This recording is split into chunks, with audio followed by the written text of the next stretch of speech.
بسم اللہ الرحمن الرحیم بسم اللہ الرحمن الرحیم الحمد للہ وکفى وسلام علی عباده الذین اصطفى وعلى آلہ واصحابہ المجتبى اما بعد فاعوذ باللہ من الشیطان الرجیم بسم اللہ الرحمن الرحیم لقد كان لكم في رسول الله أسوة حسنة لمن كان يرجو الله واليوم الآخر وذكر الله كثيرا وقال صلى الله عليه وسلم إنما بعثت لأتمم مكارم الأخلاق أو كما قال صلى الله عليه وسلم. قابل احترام عزیز بزرگوں، نوجوان بھائیوں، گزشتہ ایک مہینے سے سیرت النبی صلی اللہ علیہ وسلم کے مختلف گوشوں پر اور مقاصد بعثت پر آپ حضرات کے سامنے معروضات پیش کی گئی. آج کی نشست میں سیرت ہی کا ایک گوشہ آپ کی خدمت میں رکھنا ہے، جس سے یہ بات سمجھ میں آتی ہے کہ نبی رحمت صلی اللہ علیہ وسلم کی حیات مبارکہ اور آپ کی سیرت طیبہ مسلمانوں کے لیے ہر دور میں، ہر جہاں میں، ہر وقت میں قابل تقلید اور لائق اتباع ہے. سیرت سے متعلق جو باتیں آپ نے علماء سے اور کتابوں وغیرہ میں پڑھ رکھی ہوں گی، اس میں یہ بات تقریباً ہر مسلمان کو، اگر اب یہ بولنے کو بھی ذرا سوچنا پڑ رہا کہ ہر مسلمان کو بول سکتے کیا پڑھ نہیں، ہر مسلمان کو یہ بات معلوم ہوگی. یہ بولنا بولے تو سوچنا پڑ رہا، کیونکہ وہ شمع ٹی وی والے بیچارے میلاد جلوس کے موقع سے جو انٹرویو لیے بچوں کا، وہ جوش میں گئے، وہ جذبے میں، معلوم کیا ہوا، مدرگشتی کرنے کو گئے، آوارہ گردی کرنے کے واسطے گئے تھے، کوئی دوسرا مقصد تھا. نبی سے محبت ہوتی تو میں گزشتہ ایک مثال دے کے سمجھایا، گزشتہ جمعہ ایک مثال سے بات سمجھایا تھا کہ بھئی اگر ایک معمولی سی ٹین ایج کی محبت ہو گئی تو اس بچی سے متعلق اس کا پورا خاندان، قبیلہ، ابا کیا کرتے، بھائی کیا کرتے، کہاں رہتے، کدھر رہتے، کہاں پڑھتے، کدھر آتے، کدھر جاتے، A to Z ہسٹری معلوم کر لیتے. پھر یہ کوئی کانفیڈنٹلی بات نہیں ہے کہ جو ٹین ایج کے اندر یہ حرکت کر کے ہم آگے بڑھے انہوں ہماری شریک حیات بھی بنیں گے، اس کی بھی کوئی گارنٹی نہیں، مگر ہاتھاں کاٹ لے رہی، کیا کیا دین کے گولیاں کھا لے رہی، دیوانے چالے کرتے ہیں. اور یہاں آقا کی محبت سے دنیا بھی روشن ہے، آخرت بھی روشن ہے. دنیا میں بھی آقا کی محبت سے اور آپ کی محبت کے طفیل دنیا بھی بنے گی، آخرت بھی بنے گی. تو بہرحال میں یہ عرض کر رہا تھا کہ مسلمان کو یہ بات معلوم ہونی چاہیے کہ حضور نبی رحمت صلی اللہ علیہ وسلم کو نبوت و رسالت سے کس عمر میں سرفراز فرمایا گیا؟ 40 سال. یعنی پہلی وحی جو آپ علیہ السلام پر غار حرا میں حضرت جبرائیل نے لا کر کے پیش کی، سورہ اقرا کی 5 آیات، وہ 40 سال کی عمر میں نازل ہوئی. پہلی وحی بالفاظ دیگر نبوت اور رسالت کا آغاز ہو گیا۔ آپ نبی تو تھے ہی، کب؟ جب کہ آدم کا ابھی گارہ بھی نہیں بنا۔ حدیث میں ہے کنت نبیا وآدم بین الماء والطین، میں اس وقت نبی تھا جبکہ آدم علیہ السلام کا ابھی گارہ بھی نہیں بنا پتلا بنانے کے لیے، میں اس وقت نبی تھا۔ وہ منصہ مقدر میں آپ کی نبوت اور رسالت کو اللہ نے طے فرما دیا تھا، اور آپ کو نبی بنانا اور آپ کو نبوت اور رسالت سے سرفراز کرنا اللہ نے چونکہ طے فرما دیا تھا، اسی لیے تو آدم بنے۔ آدم جو بنے وہ اسی لیے بنے کہ آپ کی نبوت اور رسالت کو دنیا کے اندر پیش کرنا ہے، مبعوث کرنا ہے۔ منصہ مقدر میں آپ کی نبوت اور رسالت اسی وقت طے ہو گئی جبکہ آدم کا گارہ بھی نہیں بنا، لیکن منصہ شہود میں، اب یہ لفظ نہیں سمجھ میں آیا ہوگا، منصہ مقدر کیا ہے، منصہ شہود کیا ہے، یہ نہیں سمجھ میں آیا ہوگا۔ کوئی بھی کام جب آدمی کرتا ہے تو اس کی ایک پلاننگ ہوتی ہے۔ سمجھنے کے لیے مثال جا کہ بھائی مجھے فلاں عمر میں پہنچنے کے بعد میں یہ کام کرنا ہے، تو یہ اس کی اپنی ایک پلاننگ ہے، اس کا اپنا ایک منصوبہ ہے کہ مجھے یہ کام کرنا ہے۔ اب جو منصوبہ اور پلاننگ اس نے کی، ضروری نہیں ہے کہ آج کی تو کل پوری ہو جائے، سالوں لگتے ہیں، سالوں لگ جاتے ہیں، اور کئی سالوں کے بعد جا کر جب اس کا اپنا پلان کیا ہوا وہ کام ظاہر ہو جاتا ہے تو اب یہ بولتا ہے کہ جو میں سوچ کے رکھا تھا اب پورا ہوا۔ تو منصہ مقدر یعنی اللہ نے طے فرما دیا تھا کہ آپ نبی ہیں، آپ رسول ہیں، آپ کی نبوت اور رسالت ہی کے لیے اس پوری کائنات کو اور آدم کے بعد سے لے کر آپ سے پہلے تک کے ہر انسان کو، بلکہ قیامت تک کے آدمیوں کو اللہ نے بنایا ہی اس لیے کہ آپ کی نبوت اور رسالت لوگوں کے سامنے آئے۔ تو وہ جو اللہ نے طے فرما دیا تھا پہلے سے، وہ ہے منصہ مقدر۔ اب آئی بات سمجھ میں؟ وہ منصہ مقدر ہے، اور منصہ شہود کا مطلب 40 سال کی عمر مبارک میں جب حضرت جبرائیل نے آ کر کے سورہ اقرا کی آیات پڑھوائیں اور آپ سے یہ کہا گیا کہ اب نبوت اور رسالت کی ذمہ داری آپ کی ہے، یہ منصہ شہود کہ دنیا کے سامنے اس کا اظہار اس وقت میں ہوا۔ بہرحال 40 سال کی عمر میں جب پہلی وحی آئی، آپ علیہ السلام کے دل پر ایک عجیب اثر ہوا۔ فرشتے نے آپ کو پکڑا، بھینچا، دبایا، پھر اس کے بعد ہر مرتبہ یہ کہا کہ اقرا۔ حضور نے فرمایا ما انا بقاری، 3 مرتبہ کا یہ عمل، اور تینوں مرتبہ حضرت جبرائیل نے آپ کو یہ دبایا اپنے باہوں میں لے کر، پھر چھوڑ دیا، پھر تیسری مرتبہ کے بعد فرمایا اقرأ بسم ربک الذی خلق، وہ پورا واقعہ۔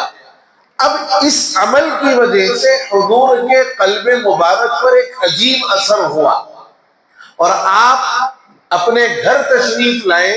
اما جان حضرت خدیجہ رضی اللہ عنہا گھر میں ہے، اور حضور گھر میں داخل ہوتے ہی یہ فرماتے ہیں زملونی زملونی، مجھے چادر اوڑا دو، مجھے چادر اوڑا دو، اور آپ علیہ السلام کو چادر اوڑائی گئی۔ حضرت خدیجہ نے آپ کو تسلی دی۔ روایات میں لکھا ہے کہ حضور نے وہ پوری بات حضرت خدیجہ سے کہہ سنائی۔ حضرت خدیجہ رضی اللہ عنہا نے حضور کو تسلی دی کہ آپ پریشان نہ ہوں، وہ کوئی شیطان نہیں ہے، وہ فرشتہ ہے، وہ کوئی دوسری مخلوق نہیں ہے بلکہ فرشتہ ہے۔ حضور اپنے حجرے میں ہیں، حضرت خدیجہ آپ کے ساتھ ہیں، تو وہاں فرشتے کی وہ صورت اور وہ چہرہ ظاہر ہوا۔ حضور نے فرمایا کہ دیکھو مجھے وہاں نظر آ رہا، دیکھو مجھے وہاں نظر آ رہا۔ حضور نے جب حضرت خدیجہ سے فرمایا، حضرت خدیجہ نے فرمایا آپ میری آغوش میں آ کر کے بیٹھ جائیں، تب گود میں بیٹھ جائیں آپ۔ حضرت خدیجہ نے آپ کو تسلی دی کہ آپ پریشان نہ ہوں، کچھ نہیں ہوگا۔ لیکن حضور نے فرمایا پھر مجھے نظر آ رہا، پھر مجھے نظر آ رہا ہے۔ تو حضرت خدیجہ نے پھر آپ کو تسلی دی کہ آپ پریشان نہ ہوں، میں آپ کے ساتھ ہوں۔ حضور نے پھر فرمایا کہ مجھے نظر آ رہا ہے۔ حضرت خدیجہ نے اپنا پلو اپنے سر سے ہٹا دیا، حضرت خدیجہ نے اپنا پلو اپنے سر سے ہٹا دیا، آپ کے بال ظاہر ہو گئے، فرشتہ غائب ہو گئے۔ یہ جو حضرت خدیجہ کا عمل رہا ہے، خدا کی قسم ایسی خاتون پھر دنیا میں آج تک نہیں پیدا ہوگا جس نے اپنا سب کچھ لٹایا نبی پر۔ عرب کی مالدار خواتین میں آپ کا شمار ہوتا تھا، آپ کا سامان تجارت لے کر حضور گئے، بڑے نفع کے ساتھ آپ واپس تشریف لائے، نکاح ہوا، اس کے بعد جتنی دولت تھی آپ کے پاس حضور کی خدمت میں لا کر کے پیش کیا اور کہا یا رسول اللہ یہ سب آپ کے لیے قربان، سب آپ کے لیے قربان۔ یہ جو حضرت خدیجہ نے پلو ہٹایا، یہ اس بات کی دلیل ہے کہ وہ فرشتہ ہے، اس لیے کہ فرشتہ جہاں بے پردگی ہوتی ہے نہیں آتا۔ اور ہماری مائیں بہنیں گھروں کے اندر اذان کے ٹائم پہ پلو ڈال لیتی، باقی ٹائم پہ پلو نہیں رہتا، صرف اذان کے ٹائم پہ پلو ہے، باقی ٹائم پہ پلو نہیں ہے۔ تو ہم خالی اذان کے وقت فرشتوں کے آنے کا انتظام کر رہے ہیں، باقی وقت کوئی فرشتہ نہیں ہے رحمت کا۔ حالانکہ مسلمانوں کے لیے اللہ رب العزت نے یہ نظام بنایا کہ اپنے فرشتے باری باری مسلمانوں کے گھر آتے رہتے ہیں، ان کے ساتھ رہتے ہیں۔ اللہ نے نظام بنایا، لَهُ مُعَقِّبَاتٌ مِّن بَيْنِ يَدَيْهِ وَمِنْ خَلْفِهِ يَحْفَظُونَهُ مِنْ أَمْرِ اللَّهِ۔ حضرت خدیجہ نے جب پلو ہٹایا اور فرشتہ نظر نہیں آیا حضور کو، حضرت خدیجہ نے فرمایا کہ بالیقین یہ فرشتہ ہے، اس لیے کہ اگر شیطان ہوتا تو وہ غائب نہ ہوتا، وہ تو اور قریب آتا۔ کیا بات معلوم ہوئی؟ یہ جو ہمارے آج کل کے بیوقوف قسم کے فیشن کے نام پر بال ظاہر کر کے، بال کھلے کر کے دعوتوں میں اور جی آپ کے گھروں کی دعوت میں، شادی خانوں کی دعوت میں، اور جو ایک عجیب طوفان بدتمیزی ہے، بال کھلے رکھنے کا جو فیشن بنا ہوا ہے، اس فیشن کے عنوان پر یہ بات سمجھ لینی چاہیے کہ بال ڈھکے ہیں تو فرشتے ہیں، بال اگر کھلے ہیں تو پھر شیطان کو آپ دعوت دے رہے ہیں۔ یو پی کے اندر پھر بھی اس کا ماحول ہے کہ وہاں عورتیں جب بھی اپنے گھر میں رہیں چاہے کہیں رہیں، ایسے ان کی اوڑھنی ہوتی ہے، وہ کان کے پیچھے سے لے کر کے مستقل اسی حالت میں رہتی ہے۔ ہمارے حیدرآباد میں اوڑھ لو بولے تو گرمی ہو رہی ہے، ہمارے اوڑھ لے کے پکانا کیا، اوڑھ لے کے گھر کے کام کاج کرنا کیا۔ اور بعض تو گھر ایسے ہیں اللہ معاف کرے جہاں بہویں پردہ کرنا چاہتی ہیں، ساس کہتی ہے بڑی بڈھی ہو گئی اب پیچھے جو ہے نا تو پلو اوڑھ لے کے بیٹھ گئی۔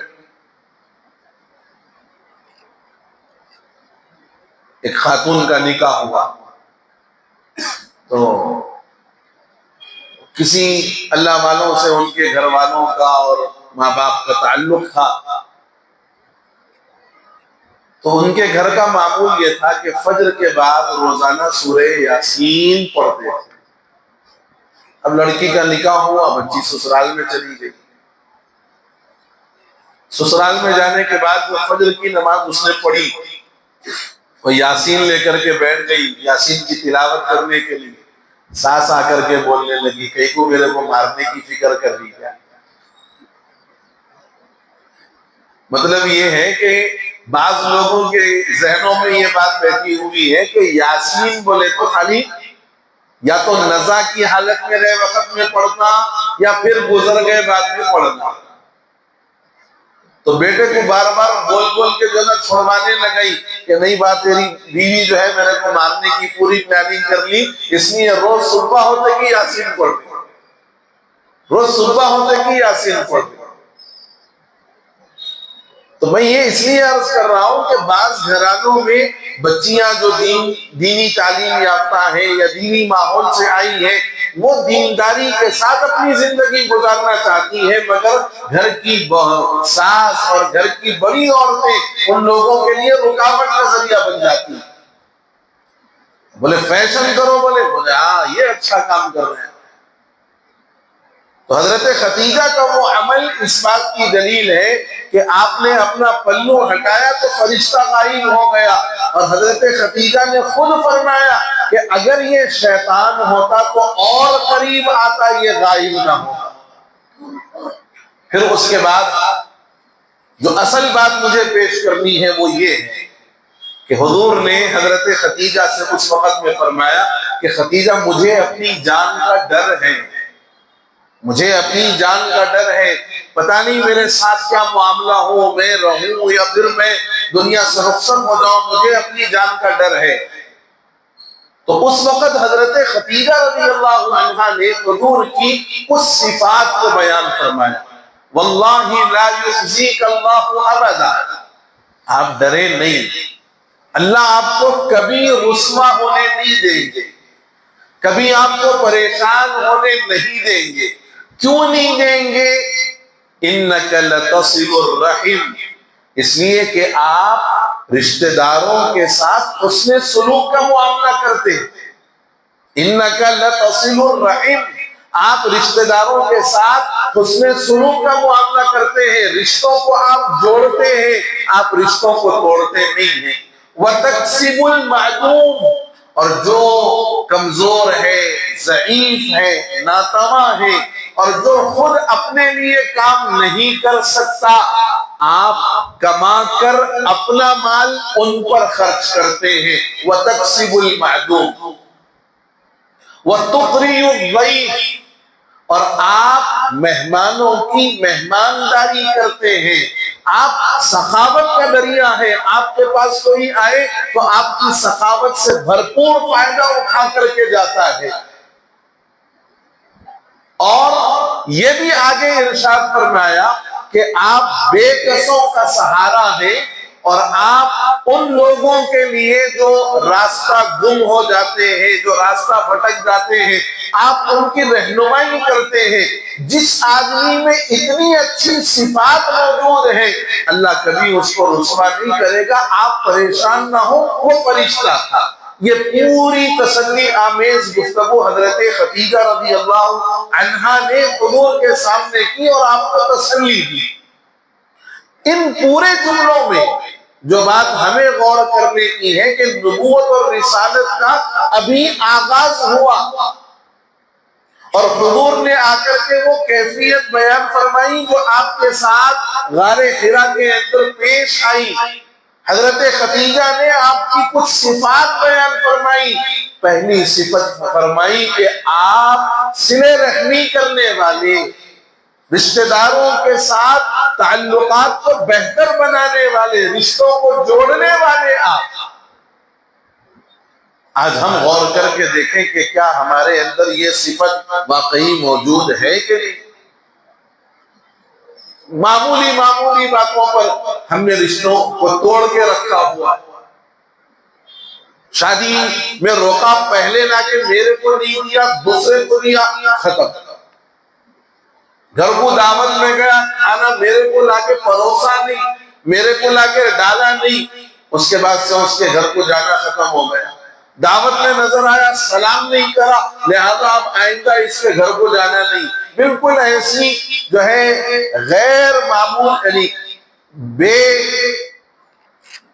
کیا اس کے لیے الفاظ کہوں میں آپ، یعنی بے حیثیت باتیں جس کی طرف کوئی توجہ نہیں ہونی چاہیے، ان باتوں کو بنیاد بنا کر ہم نے آج اپنے خاندانی رشتوں کو، خونی رشتوں کو توڑ کے رکھا ہوا۔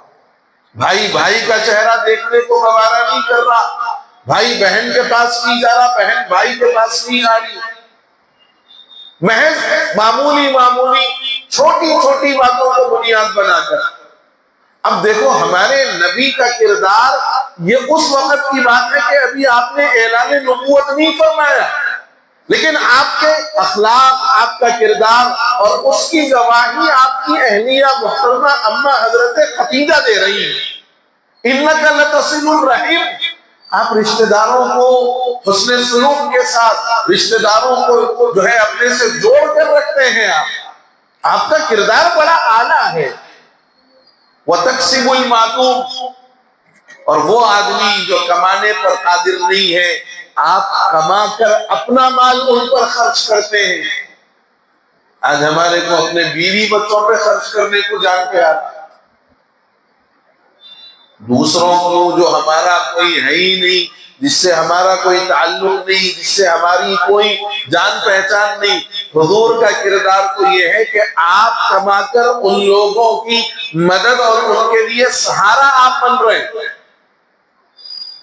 لیکن آج ہمیں اپنے بیوی بچوں کے لیے کمانا اور ان پر خرچ کرنا بوجھ محسوس ہو رہا ہے۔ حدیث میں فرمایا گیا کہ انسان کی کمائی کا سب سے بہترین مال وہ ہے جو حلال طریقے سے وہ کمائے اور اپنے اہل و عیال، اپنے بیوی بچوں پر اس مال کو خرچ کرے۔ فرمایا یہ بڑا بہترین مال ہے۔ اب ہمارے تو کام تو ہاتھ نہیں ہو رہا، ہم چاہ رہے ہیں راتوں رات امیر بننا، اس لیے بولے صاحب وہ فلاں گیم کھیلے تو پیسے آ رہی، وہ فلاں کام کرے تو پیسے آ رہی، وہ ادھر جا کے یہ کر دیے تو ایسا ہو جا رہا، وہ ادھر جا کے ویسا کرے تو ایسا ہو جا رہا۔ اور دوسری اہم بات یہ ہے کہ آج اتنی ترقی ہر چیز کے اعتبار سے ہو گئی، معلومات کے اعتبار سے، رہن سہن کے اعتبار سے، کھان پان کے اعتبار سے، پہننے اوڑھنے کے اعتبار سے، ہر چیز سے ترقی ہو گئی، اور ان ساری ترقیوں کو ہم نے قبول کر لیا۔ ایک بات آج تک ہمارے ذہن و دماغ نے قبول نہیں کی، وہ یہ کہ ہم اپنا پاکیزہ، حلال اور محنت کی کمائی کا مال لے جا کر دوسرے کے ہاتھ میں دے کے بولے I am your sleeping partner, please give me returns monthly۔ جا کے کیا بول رہے ہیں ہم؟ I am your sleeping partner، مطلب میں آپ کو پیسے دے کے سو جاتا ہوں۔ سلیپنگ کس کو بولتے جی؟ سونے کو بولتے نا، ہاں۔ جا کے اس کو مال دے کے بول رہے ہیں I am your sleeping partner، سو جاتا ہوں میں۔ اس کے بعد آپ کیا کرو، یہ give me profit monthly، take this money and invest in your business۔ کیا تو داماد ہے اس کا؟ تو داماد ہے اس کا؟ پیسے لگ جا کے دیے سو، جس کو پیسے دیا ان تیرا سسرا ہے، تیرے کو مہینے کما کے لا کے دینے کے واسطے نہیں، تو اس کا بیٹا، نہ تم اس کے داماد، نہ تم اس کے بیٹے، نہ تم اس کے کوئی کچھ۔ اب آپ یہ تسلی میں ہے کہ بھائی اپن تو سلیپنگ میں ہے، سلیپنگ موڈ میں ہے اپن، لہذا ٹانگ پہ ٹانگ ڈال کے بیٹھیں گے، جتنا اپنا کمائے تھے باہر جا کے محنت کر کے، جی کو مار کے، تن کو مار کے، پیٹ کو مار کے، بیوی بچوں کی خواہشوں کو پورا نہیں کر کے، وہ سب جو جمع کر کے لائے تھے لا کے اس کے مردے پہ ڈال دیے۔ وہ مردہ کیا کرتا، 3-4 مہینے دے کے اس کے بعد میں ہاتھاں اٹھا دیتا، بولتا we are totally lost۔ انہیں بھی بولتا، آپ بولے نا سلیپنگ پارٹنر بول کے، انہیں بھی بولتا we are totally lost، بولتے کہ جاؤ۔ اب تم چپلا گھسے جانا، تمہارے چپلا گھسے جانا، اربا لے لیے بھی تو گھسے جانا، دوسری کوئی بھی لیے تو گھسے جانا، انہیں مرے تک نہیں دیتا، انہیں مرے تک نہیں دیتا ہوں، کیونکہ انہیں لیے ہی آپ کو ڈبانے کے واسطے۔ تو اگر یاد رکھو اللہ نے مال دیا ہے تو اس کے استعمال کی جو شکلیں ہیں، بیوی بچوں پر استعمال کرو، خوب لٹاؤ اپنے بیوی بچوں پر، شریعت کی جائز حدود پہ رہتے ہوئے ان کی تعلیم پر لگاؤ، ان کو بہترین اور قابل بناؤ، اچھا پڑھاؤ۔ ہماری یونیورسٹی کی ایک غلیظ بیماری ہے صاحب، آپ برا مانو بھلا مانو، حقیقت عرض کر رہا ہوں، اول تو یہاں پر پڑھنے کا وہ رجحان جیسا ہونا چاہیے تھا وہ بالکل نہیں ہے، اور اگر کوئی چند ماں باپ جو واقعی پڑھے لکھے ہیں اور پڑھی کی قدر و قیمت جانتے، انہوں اپنے بچوں کو پڑھا رہے تو خاندان والے ٹانگ پکڑ کے کھینچتے، کیا پڑھ کے پہاڑا اڑانا ہے۔ یہ ہمارے مسلمانوں کی سوچ ہے، اور آندھرا والوں کی سوچ بالکل ڈیفرنٹ ہے۔